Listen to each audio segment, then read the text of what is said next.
Olá, gente querida, mais uma vez estamos aqui na aula 2. Agora vamos dar início ao princípio da revelação da palavra, curso Maturidade no Espírito, no seu Espírito. Então, essa é a aula 2 e nós vamos falar sobre a função, agora já de início, função do Espírito, ok? Vamos lá? Já vimos que pela palavra de Deus, o homem possui três partes: espírito, alma e corpo. O corpo é a parte material, onde estão os nossos sentidos físicos e a sua função básica, que é manter contato com o mundo material através dos 5 sentidos. Alma é o eu, o centro da personalidade que nos permite ter contato e consciência de nós mesmos. O espírito é a parte mais importante, pela qual temos comunhão e consciência de Deus, sendo o centro de todo o nosso ser. É pelo espírito que podemos adorar a Deus e receber revelação, pois ele habita nele, ou seja, Deus habita no seu espírito. As funções do espírito. O espírito humano possui 3 funções básicas: intuição, consciência e comunhão. A intuição. E vós possui a unção que vem do santo, e todos têm de conhecimento. 1 João 2,20. Quanto a vós outros, a unção que dele recebeste permanece em vós, e não tendes necessidade de alguém vos ensine, mas como a sua unção vos ensina a respeito de todas as coisas, e é verdadeira, e não é falsa. Permanecei nele, como também ela vos ensinou. Aqui está falando de uma autorização. A unção, ela é uma autoridade, um poder de Deus para o seu espírito, para ele discernir, para ele ser habilitado, para destravar dons do Espírito Santo sobre a sua vida. E aqui eu já quero dar uma pequena ênfase aqui sobre dons, que as pessoas às vezes perguntam para mim: pastor, como que funciona essa questão dos dons de cura, de revelação, de milagres, de línguas? Querido, tudo o que Jesus fez na cruz nos deu direito a ser como ele era aqui na terra e como ele é em sua plenitude da glória, né? Então o que acontece? O que acontece é que o seu espírito, por ele estar ainda desativado, né? Quando você recebe uma carga de unção, quando alguém, um homem de Deus, um ungido de Deus, ele ora por você, você recebe aquela carga e você então ressuscita o seu espírito. É como uma bateria que já morreu e aí ela precisa ser recarregada, só que quando você coloca diretamente na fonte, ela não consegue ligar o celular. Então é necessário que um técnico abra ela e dê uma carga extra ali com força nela. Então é mais ou menos assim que funciona. Por isso que as pessoas, quando estão no mundo, não conseguem orar, ou se ora, não sente que a oração passa do teto. Por quê? Porque o espírito delas está morto, e é necessário essa carga de unção para que o espírito venha ressuscitar dentro do seu corpo, ok? Então, o que acontece? Todos os dons são como se fossem travas, estão em travas, né? Como se fosse trava de segurança, né? Deus, ele só vai destravar esses dons de acordo com o que você for usando para a obra dele. Ou seja, quando você vai fazendo a obra de Deus, quando você vai orando por pessoas, ajudando pessoas a se libertar de vícios, a se libertar de doenças, então Deus, ele vai te tirando essas travas e fazendo com que o seu espírito ele ganhe mais força para operar naquele dom. Então todos os dons já estão em você, todos os dons já estão em você. Quando o apóstolo Paulo diz buscai os dons, eu acredito, na minha maneira de entender, que Paulo estava dizendo: olhe para dentro de si e busque aquele que é o melhor dom que você acha que vai ser útil a você na sua obra, na sua tarefa. Então busque ele, né? Para que você tenha ele para glorificar o nome de Jesus. Todos os dons já estão em você, só que estão com trava de segurança. De acordo com o que você vai fazer na obra de Deus, você vai ajudando pessoas, libertando pessoas, curando pessoas. Então Deus ele vai destravando. E como curando? Como que eu sei que Deus ele vai curar? Porque a minha vontade está conectada com a vontade de Deus. Quando seu espírito ressuscita, a sua vontade e a vontade de Deus se torna uma, né? E por isso que é necessário que você busque Deus em oração, porque a oração te mantém conectado à fonte, ao entendimento, ao conhecimento de Deus, para saber o que Ele quer, né? Não adianta apenas ser usado, você precisa entender se Deus é da vontade de Deus que algo do tipo aconteça. Tipo, vou orar por alguém, será que Deus ele concorda que eu ore por aquela pessoa e aquela pessoa seja curada? Amém? Então você tem que buscar discernimento no Senhor, porque o primeiro que o milagre ele acontece dentro de você e depois ele acontece fora de você, tá bom? E você só pode dar algo que tem, você não pode dar algo para pessoas que não tá em você. Então os dons já estão no seu espírito, só estão com trava de segurança, e de acordo com o que você for buscando a Deus e buscando esses dons, então o Senhor ele vai liberando essas travas de segurança de acordo com a sua intensidade nele. Amém? Então, veja bem, a intuição, né? Nós estamos lendo aqui, ok. Nós vivemos hoje debaixo da nova aliança, na qual todos são ensinados do Senhor. Jeremias 31, 34. Você não sabe como chegou a saber disso, mas há algo em seu interior que diz que certas coisas são verdadeiras e outras não. Chamamos isso de intuição. Não ensinará jamais cada um ao seu próximo, nem cada um ao seu irmão, dizendo: conhece ao Senhor, porque todos me conhecerão, desde o menor até o maior deles, diz o Senhor. Jeremias 31, 34. Aqui já está falando acerca do milênio, né?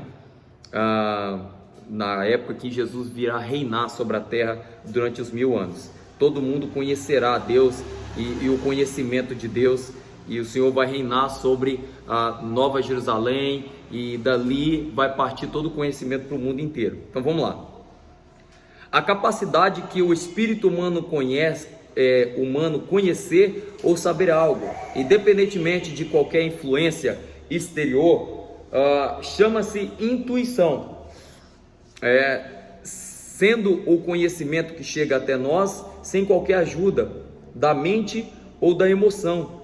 As revelações de Deus, de todas as suas ações do Espírito Santo, se tornam conhecidas por nós pela intuição do Espírito. 1 Coríntios 2,14.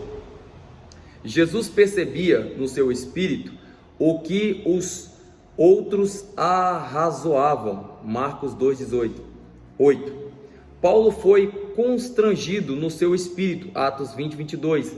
Em todas essas referências temos a forma como se manifesta a intuição no espírito. A intuição se manifesta pela restrição e pelo constrangimento.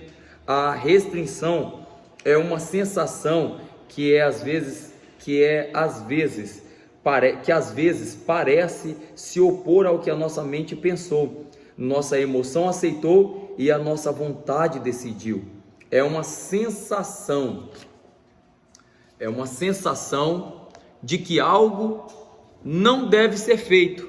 O constrangimento é um impulso, um estímulo para que façamos algo que parece irracional e até contrária à nossa vontade.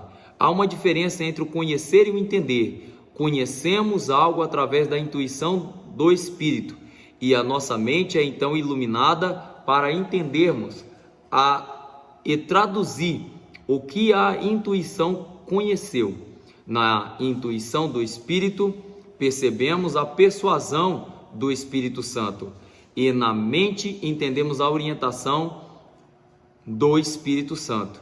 O conhecimento da intuição é chamado na Bíblia de revelação, que é o desvendar pelo Espírito Santo da verdade, realidade de alguma coisa. Esse tipo de conhecimento é muito mais profundo que o conhecimento da mente. A unção do Senhor nos ensina a respeito de todas as coisas pelo Espírito da revelação e do entendimento. Parte B, a consciência.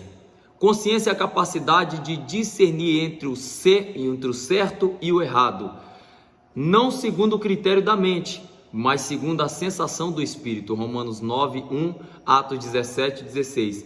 Digo a verdade em Cristo, não minto, testemunhando comigo no Espírito Santo a minha própria consciência. Romanos 9:1. Enquanto Paulo esperava os irmãos em Antena, o seu espírito se revoltava em face da idolatria dominante na cidade. Atos 17:16. Testificar, confirmar, recusar e acusar são manifestações da consciência. Em 1 Coríntios 5:3, Paulo diz que em seu espírito julgou uma pessoa pecaminosa. Ele usou a consciência do espírito para julgar.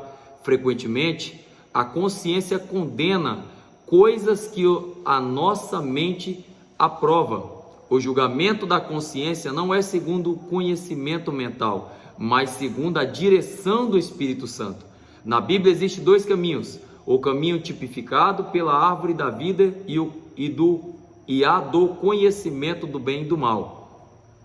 Não somos exortados na palavra a andarmos segundo o padrão de certo e errado, mas a sermos guiados pelo Espírito. A mente faz ponderações sobre o certo e errado, mas a consciência não faz ponderações, apenas decide. Quando você para diante de um cinema, qual é a sua ponderação? Qual é o pornográfico? Qual é o pornográfico? Não é errado? Não é o pornográfico, não é errado? Perdoe aí, tá? Vamos lá. Não é o pornográfico, não é errado?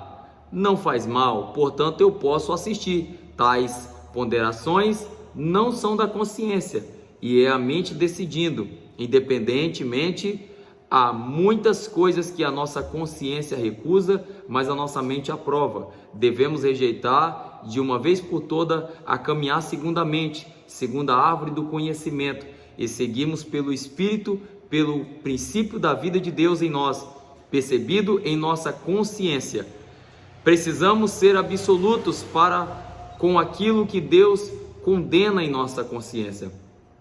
Nunca devemos tentar explicar o pecado, justificando. Sempre que a nossa consciência recusar algo, devemos parar imediatamente, porque tudo o que não vem de plena certeza e fé é pecado. Romanos 14:23. Mas aquele que tem dúvida é condenado se comer, porque o que faz não provém da fé, e tudo o que não provém de fé é pecado. Só podemos servir a Deus estando com a nossa consciência limpa. A ação da nossa consciência não depende do nosso conhecimento da Bíblia, sem que ninguém nos ensinasse. Sabíamos que o nosso namoro estava errado, ou que as nossas finanças estavam desajustadas. Aquele que é nascido de Deus tem no seu espírito a voz do Espírito Santo, que fala pela sua consciência e testifica conosco a sua vontade. Ninguém jamais poderá dizer que não sabia. Ou seja, se você possui o Espírito de Deus, você sabe aonde você está errando. Se você possui o Espírito de Deus, você sabe aonde está o seu pecado. Você sabe aonde está o engano. E não adianta, queridos, maquiar. O pecado não se maquia, o pecado tem que ser tratado. E eu costumo dizer que o confronto é a melhor forma de revelar o pecado e matá-lo, tá? Então, só tem um meio de você confrontar o pecado, através da palavra, da rejeição do pecado. Você precisa rejeitar o pecado, não maquiá-lo. dizer, ai, mas peraí, eu vou assistir aqui a pornografia porque não tem ninguém vendo. Peraí, eu vou masturbar porque não tem ninguém olhando. Eu vou mentir porque ninguém sabe que eu estou mentindo. Eu vou roubar aqui, eu vou pegar uma coisa aqui no supermercado, ninguém está vendo. Não tente maquiar o pecado, querido.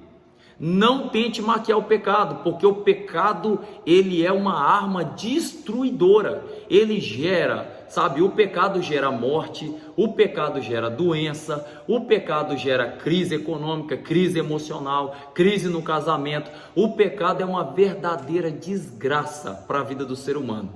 E quanto mais uma pessoa se entrelaça no pecado, mais a vida dela vira uma bagunça, um fuzuê de bagunça, pela qual ela não consegue resolver nada. Ela acha que é esperta, ela acha que está maquiando, né, a sua mente, a sua consciência, mas não está. A consciência está ali apontando o erro, porque o Espírito Santo, ele está aqui para nos convencer de nossos pecados.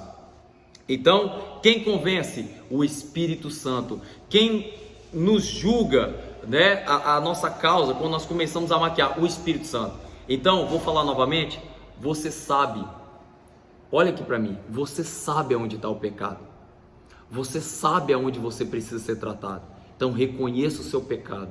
A Bíblia diz confessar, aquele que confessa e deixa, alcança a misericórdia. Se você consegue confessar o seu pecado a alguém que você confia da sua igreja, então faça isso. Se você não consegue confessar o seu pecado a alguém, querido, vai para o teu quarto, aleluia, escreve o seu pecado em uma folha, sabe, e profetiza a libertação da sua própria vida, da sua mazela. Coloca diante de Deus essa fragilidade que você está tendo, mas não maqueie o pecado. Não adianta você falar, eu estou fazendo porque ninguém está vendo, eu vou fazer porque ninguém vai saber. Querido, uma hora ou outra o pecado vai cobrar, e a cobrança do pecado é ferrenha. A cobrança do pecado, ela vem para te destruir por completo. Ela ataca a família, ataca filho, ataca a esposa, ataca a vida financeira, ataca as suas emoções, abre caminho para o diabo poder te atacar fisicamente, manifestando vulto, vozes, enfim. Não brinque com o pecado, não brinque com o pecado, e não tenta maquiar o pecado que você tem cometido. Se arrependa e corra para os braços do Senhor. Vamos lá. Tópico C, a comunhão. Meu espírito exulta em Deus, meu Salvador. Lucas 1,47. O que se une ao Senhor é um só espírito com Ele. 1 Coríntios 6,17. Toda comunhão genuína com Deus é feita no nível do nosso espírito e é percebido no coração. Deus não é notado pelos nossos pensamentos, sentimentos e intenções, mas em nosso espírito, porque Ele é Espírito. É no Espírito que nós unimos ao Senhor e mantemos comunhão com Ele, ou seja, o adoramos.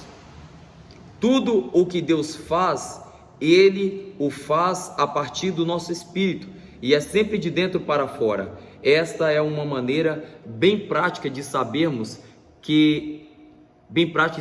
o que vem de Deus e o que vem do diabo. O diabo sempre começa a agir pelo corpo, de fora, tentando atingir nossa alma. E é de fora para dentro, enquanto Deus, por sua vez, age de dentro para fora. Não procure exercitar a mente, mas o espírito, mediante o coração, ou o espírito, mediante o espírito. É por isso que a adoração com cânticos em línguas é mais eficiente, pois a nossa mente fica infrutífera e podemos exercitar o espírito livremente, amém? Ou seja, oração em línguas, adoração em línguas. Querido, se você é batizado com o Espírito Santo, ore até que você seja totalmente revestido de Deus, a ponto de começar a falar em línguas, seu corpo se arrepia, o seu corpo se aquece, pode estar um frio desesperador, que o seu corpo ele vai sentir o fogo da glória de Deus, e é uma coisa incrível, inexplicável, né? E é isso, faça oração e cânticos em línguas. Como exercitar o próprio Espírito? Jesus disse que o Espírito está pronto, Mateus 26:41, que a obra de Deus em nosso Espírito já foi completada, e é como uma lâmpada que se acendeu, contudo, ainda precisa ser aperfeiçoada pelo exercitar. Como uma criança que acabou de nascer, né? Precisa exercitar os músculos para aprender a andar. Vigiai e orai para que não entreis em tentação. O espírito, na verdade, está pronto, mas a carne é fraca. Fomos regenerados, nascemos de Deus, e Ele agora habita em nosso espírito.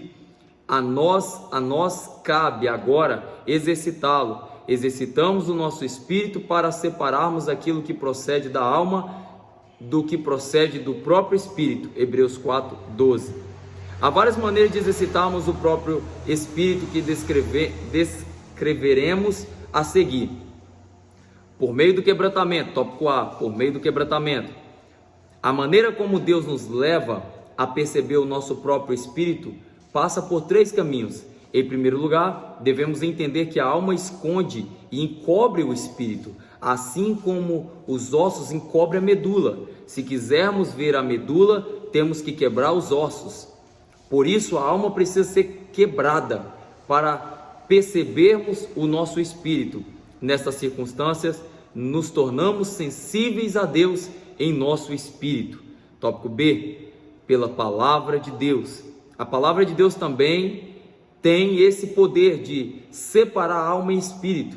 Deus, na verdade, usa o quebrantamento pelas circunstâncias e o poder da palavra para separar a alma e o espírito. Hebreus 4:12 diz: porque a palavra de Deus é viva e eficaz, e mais cortante do que qualquer espada de 2 gumes, e penetra até o ponto de dividir alma e espírito, juntas e medula, e é apta para discernir os pensamentos e propósitos do coração. Hebreus 4:12. Tópico C, orando em línguas.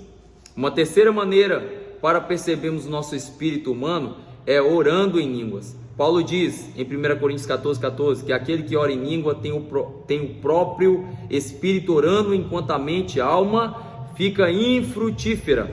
Portanto, se você não ora em língua, busque do Senhor esta experiência, pois através dela você vai crescer no seu próprio espírito. Tópico D, rejeitando a passividade. Para que o diabo possa agir no homem, ele leva o homem a se tornar passivo.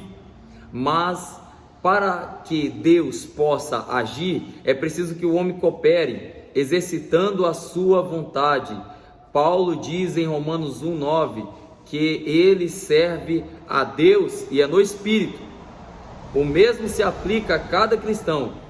A criança que acabou de nascer tem uma boca perfeita, mas não sabe falar. Ela possui pés perfeitos, mas não sabe andar. E assim por diante. O nosso espírito está pronto, mas ainda precisa ser aperfeiçoado pelo exercitar. Ou seja, tudo que Jesus fez está sobre você. Você já recebeu toda a honra, toda a vida, toda a gratidão, toda a graça, toda a misericórdia, toda a bondade, a plenitude completa de Deus já está em você que aceitou Jesus, que nasceu de novo. Agora, há uma necessidade de você começar a exercitar. E quanto mais você exercitar, você vai vendo essas travas de segurança pela qual eu falei no início, elas vão começar a cair. E então você vai começar a operar em níveis maiores. Amém? E como operar em níveis maiores? Fazendo a obra de Deus. E entenda, querido, fazer a obra de Deus não tem a ver apenas com pregar a palavra de Deus. Querido, se você vem à igreja e você limpa um banheiro, você varre a igreja, você limpa a cadeira, você está ativo em qualquer compromisso da igreja, isso está despertando o seu espírito aos poucos, porque Jesus, sendo o Senhor de todos, lavou os pés, imagina aí, lavou os pés dos seus discípulos. Ou seja, se você quer receber, tirar essas travas para que você seja usado e cresça em níveis espirituais, você precisa servir em todas as áreas, não apenas pregando, mas também cooperando com o bom funcionamento do culto, pegando água, servindo no altar, aleluia, tocando louvores, enfim, adorando através dos seus dízimos, adorando através da sua oferta. Querido, tudo isso é uma forma de externar a nossa gratidão em adoração espiritual diante do nosso Deus. Então as travas ela vai caindo e você vai levantando os níveis e ficando mais próximo da identidade de Deus. Eu espero que essa nossa aula tenha ficado bem claro para você. Que Deus te abençoe e até a próxima aula, se Deus quiser.